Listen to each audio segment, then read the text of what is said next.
That's it for today's edition of Jamaica Magazine. Visit our website in the meantime at gis.gov.jm for more news you can use. Remember, you deserve to show yourself the kindness that you give to others, and you're worthy of beautiful things.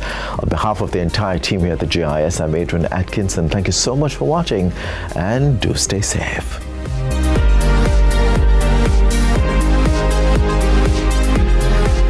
This has been a production of the Jamaica Information Service, the voice of Jamaica. Jamaica, make we do the right thing. Make we live good today for a better tomorrow. Talk it out. Don't fight it out. The time by the Ministry of National Security is 6:30.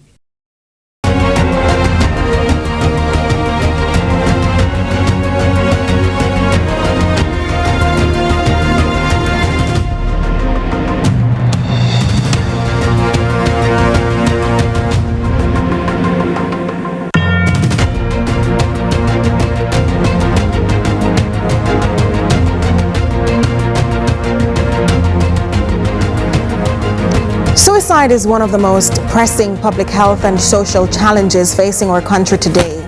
In recent months, concerns have grown over the rising number of cases being reported, sparking renewed conversations around mental health and the social pressures weighing heavily on Jamaicans. This evening, we're taking an in-depth look at what's driving this troubling increase and how society can respond more effectively. This is Lead Story.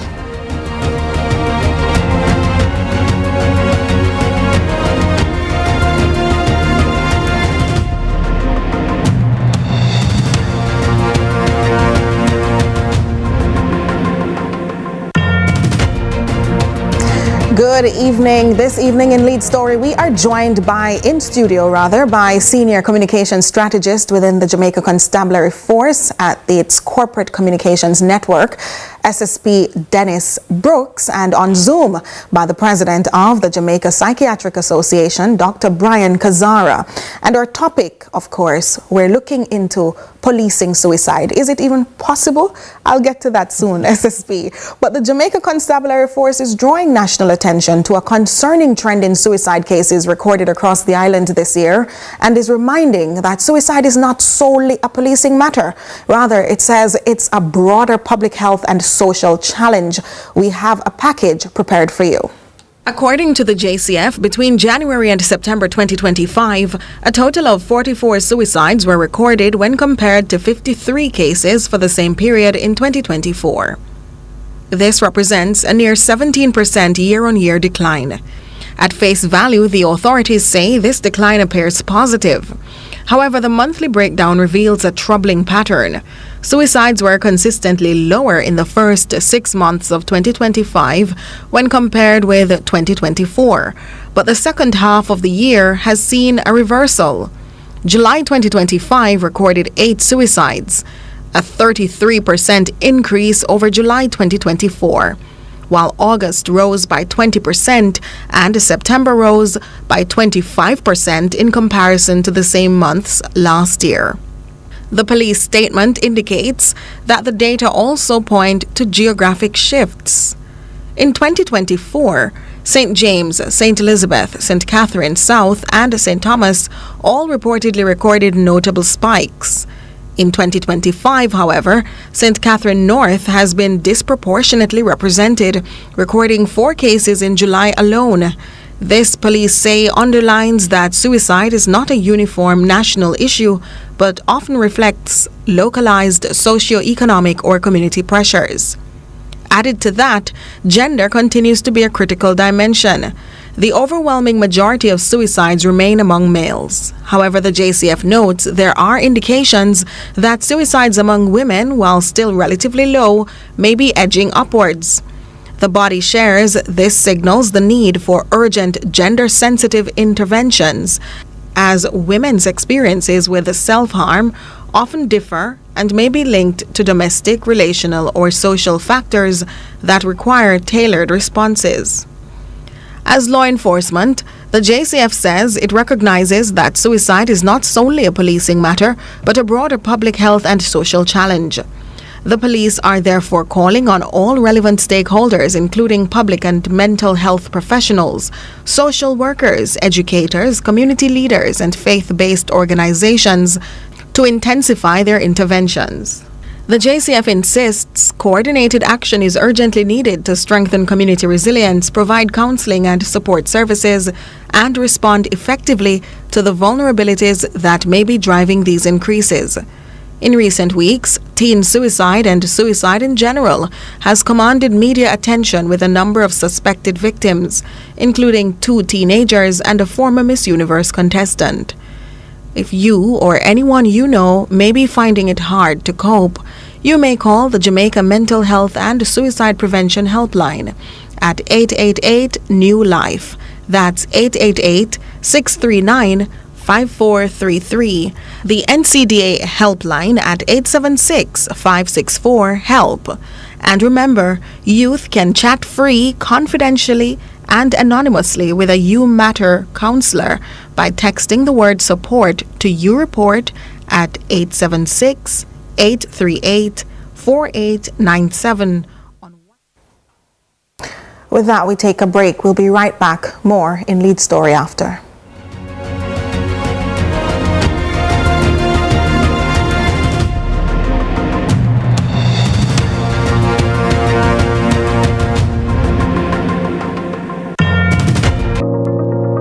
It's the dawn of a new day, and the Ministry of Economic Growth and Job Creation is shaping a future filled with opportunities and limitless possibilities. The government is building the foundation for a thriving tomorrow through strategic billion-dollar investments that fuel industries, facilitate an environment for job creation, and empower communities to rise.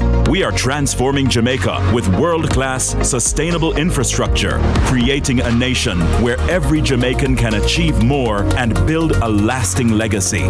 The Ministry of Economic Growth and Job Creation, investing today, building a future for tomorrow. At Hawkeye, we work hard to develop state-of-the-art security solutions like our new Total Connect smart home automation system that gives you 24/7 access to control your appliances, lights, cameras, and doors using your smartphone, tablet, or PC. As the most trusted electronic security company in Jamaica, Hawkeye has the fastest response times to get to you when you need us most.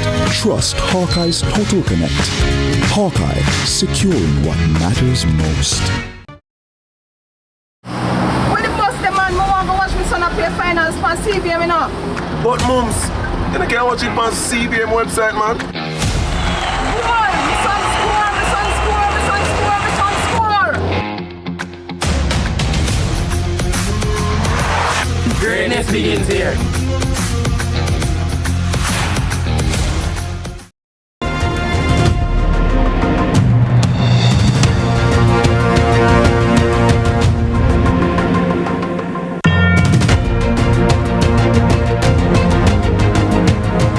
Thanks so much for staying with us. You're watching Lead Story. My name is Nika Lewis. But as we see, coming out of that story that was aired before the break, suicide remains a major public health and social concern in Jamaica.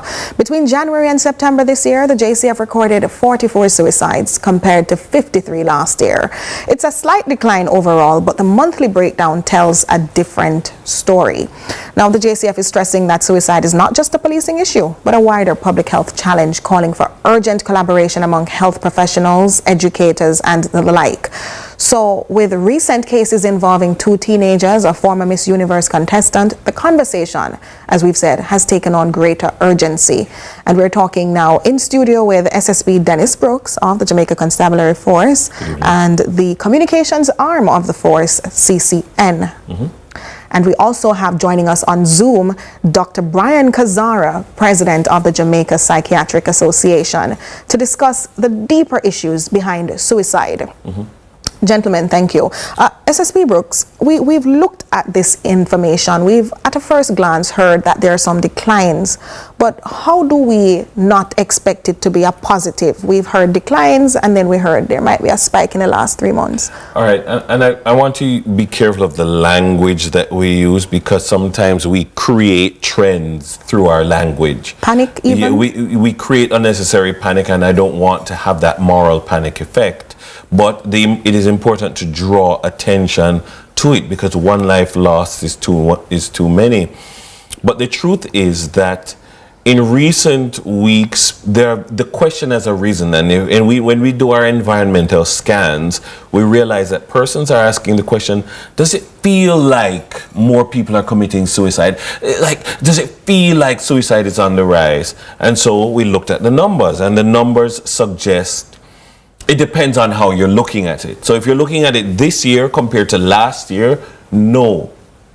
It's not on the rise. We can look at those numbers. Right. And so when we look at it in comparative 2024 to 2025, there are fewer people who have committed suicides compared to last year. However, it may feel like there's an increase when we compare this point in the year to earlier in the year, because though there were some cases earlier in the year, it seems that there are a few more cases now. And so we had a difference of -1 in January, -1 in February, -3 in March, -2, -3, -3. But in the last 3 months, we've seen +2, +1, +1. And so instead of 6, we have 8.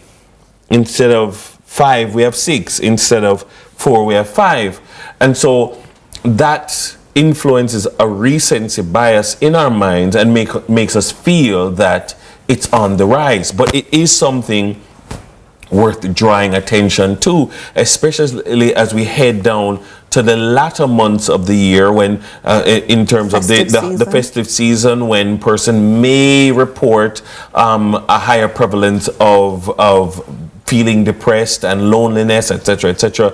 That it's for us to draw the attention. We are not the social workers, or we are not the faith-based community, but it is our attention, our responsibility, because we do collect the bodies. We do have to carry out certain investigations, and it behoves us to draw national attention to this and say, let's work together to deal with this. Well, Dr. Kazara, suicide remains heavily stigmatized in Jamaica, but we just heard from SSP Brooks about how, the bodies are being collected, and it might bring some sense of alarm or so when we hear that we have one more case or another case in this parish where there was none last year, for example. How does this data impact what people might perceive about a rise in suicide in Jamaica? All right. Well, thank you for having me here, and really have to commend Mr. Brooks there for giving us the broader context for what happens. I think that the important thing for us to remember is that, generally speaking, Jamaica does in fact have a relatively low suicide rate on a global scale, and that is something that we should be thankful for. But again, as Mr. Brooks would have highlighted, one death is one too many, and so we need to try and take the measures in place. I guess my message to the Jamaican public would be that when one completes suicide, it is oftentimes the end result of an extended or prolonged period of psychological distress. And there are many reasons in Jamaica why people deal with distress. So though certainly we should be concerned about any completed suicide and any spike that we observe, we should also make sure we pay attention to some of the root causes for the psychological distress that then leads to this very negative outcome. What are the predominant root causes you would say? I'm sorry, I don't believe I'm hearing. I don't know if you asked me a follow-up question. I'm not getting it in the audio. Right. So we were asking Dr. Kazara, what are some of the predominant causes or the major causes that you have seen based on your studies? Sure, no problem. So we know that the presence of a mental illness is a considerable risk factor for someone to complete suicide. In particular, common conditions such as depression, anxiety, can oftentimes lead persons to engage in suicidal behavior. And so we always encourage persons to connect with services as quickly as possible so that we can try and resolve or reduce the level of suffering that persons experience before it leads to a very unfortunate outcome. Substance abuse is another significant risk factor for engaging in suicidal behavior. And so, again, we want to encourage persons who may have a substance abuse issue to try and seek the adequate care. Childhood abuse or adverse childhood experiences are another major risk factor for some persons to engage in negative health outcomes or suicidal behavior. And in Jamaica, we actually have very high rates of adverse childhood experiences. A study that was commissioned by UNICEF showed that about 8 out of 10 Jamaicans admit that they had an adverse childhood experience. So it's very, very common, but unfortunately not something that we frequently talk about. And finally, I just want to highlight also social isolation, feelings of loneliness that can extend for a long period of time. This can also be a significant risk factor. I mean, there are other risk factors and other causes, but these certainly are some of the major ones that can contribute to why someone may engage in that behavior. I certainly want to hear more from you, Dr. Kazara, and you, SSP Brooks, on what was just shared, but right after this break, so do stay with us.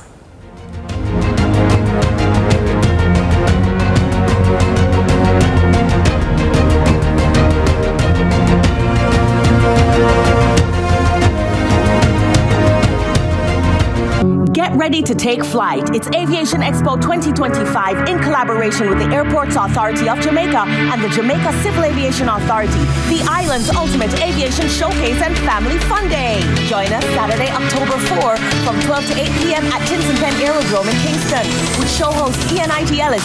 And guess what? It's free. Plus, the JCAA and JDF will be recruiting. Follow at Aviation Expo JA for updates. Want a piece for Jamaica. Yeah. Yo, what are you? Oh man, none of that. Oh, no, brother, no. I'm not that. Can I see you ever play ref? No, the game, yeah, but I look a bad game. No, I said, place you come from, brother. I want to live good, man. I want to live good, Bridging. No shake on, I can play a little bad, Bridging. Really have to shake on? Yeah, man, and no badness, Bridging. Just live good, man. Come together, I make the violence done.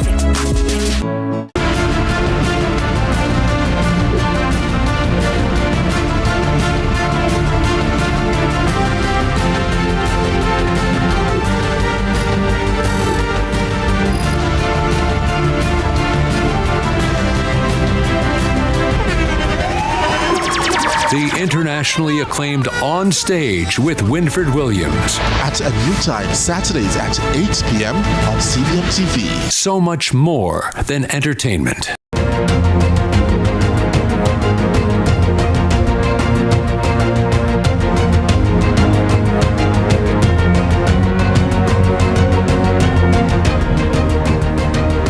Welcome back to Lead Story. I'm Nika Lewis. We are talking about policing suicide, or whatever that may look like in our society. The police absolutely cannot do it by themselves, and they're asking for stakeholders like you and I and the experts in the field to help to curb the numbers. Of course, we are being joined in studio by SSP Dennis Brooks. We have some statistics coming up shortly for you as well, but we have on Zoom Dr. Brian Kazara. He is the president of the Jamaica Psychiatric Association. And so before the break, Dr. Kazara was outlining some of the social factors and triggers for suicide or suicidal ideation.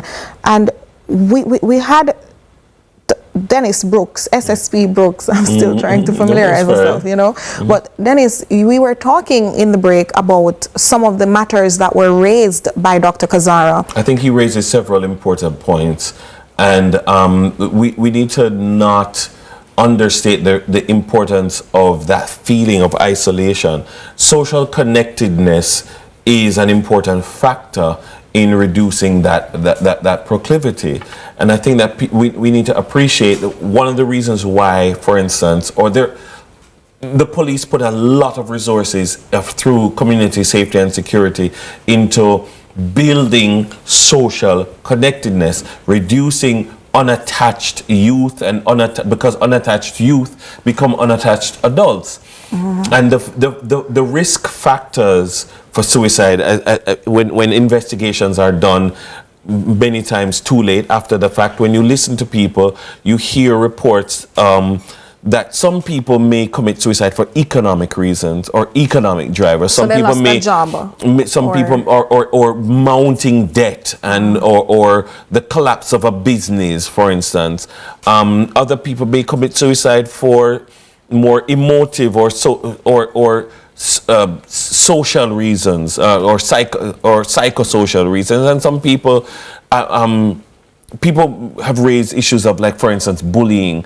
Bullying might not be a risk factor for an adult, but for a young person, for a child in school who is being, their identity is still emerging in that crucial stage of the socialization process, in the crucial stage of the identity construction process, that has a greater impact on them. And you cannot, as an adult, from the vantage point of an adult, dismiss the things. And so one of the things that Doc raises quite well is the importance of listening for the things that people say, because the overwhelming majority of investigations show that that persons who have completed suicide spoke about it before. And that's why Doc uses the phrase completed suicide, because it's not an event, it's a process. Well, you know, Dennis, I know that we want to touch on the numbers, so let's try and quickly get this in before I bring back Dr. Kazara. With St. Catherine North recording 4 cases in a single month, what does this say about the role of local socio-economic and community conditions in shaping suicide risk? Well, my job is to put out the data, and social workers and various persons at the community levels, I feel it's their responsibility to own and interpret the data. We deliberately, from where we sit as law enforcement, don't want to overanalyze it from where we sit. And so I would guard against, opining too much on it. But for instance, when you look at a St. Catherine South division, which registered 11 last year and registered 0 this year, compared to a St. Catherine North, which registered 4 and then 8. And so it's almost as if the type. But let's look at the parish of St. Catherine, because the parish of St. Catherine registered 12 and 11. That's a significant number compared to the rest of the country. And so I think that, for instance, and from a psychiatric perspective, I'm sure Doc can weigh in on the importance of the community health and psychiatry model that needs to be at work in the parish of St. Catherine, compared to, for instance, a parish like Hanover, which has very low numbers in several years. We have switched from an institutional model where you go and you put people in Bellevue to a more community health and psychiatry model. Are the community health and psychiatry systems that have been put in place working effectively? That's not for me to say. I want to ask Dr. Kazara, are these systems working as they should, Dr. Kazara?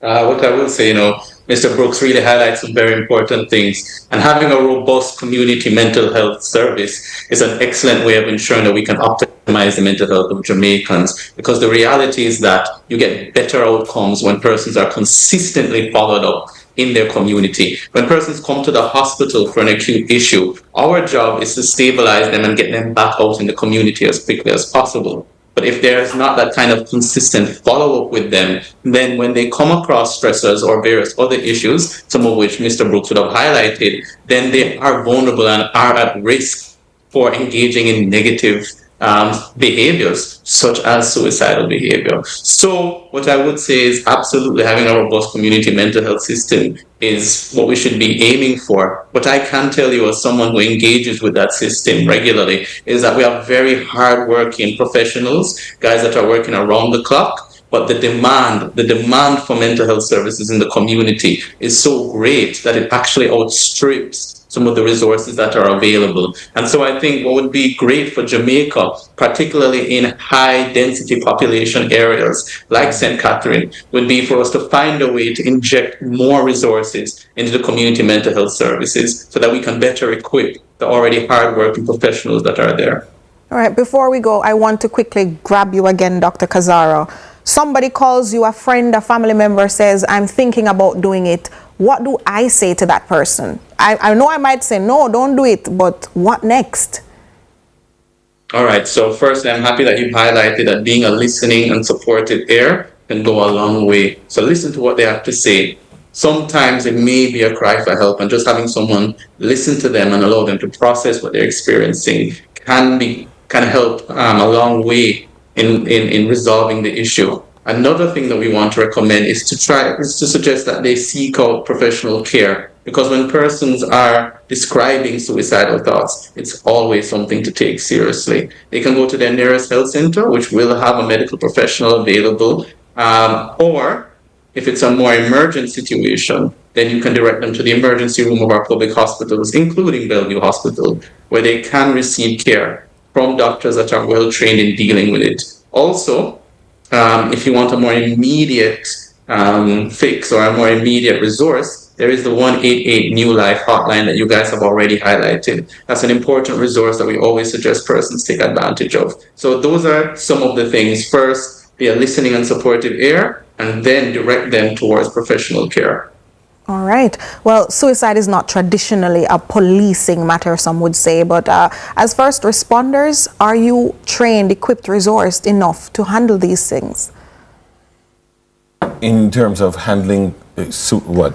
In terms of handling these cases with the sensitivity and care, are the members equipped personally and ready to see these things when they turn up at the scene? Well, I would think so, yes, in terms of the capacity. And they themselves getting some kind of psychiatric support? Well, through the chaplaincy branch of the Jamaica Constabulary Force, there's a robust system for managing these kinds of situations.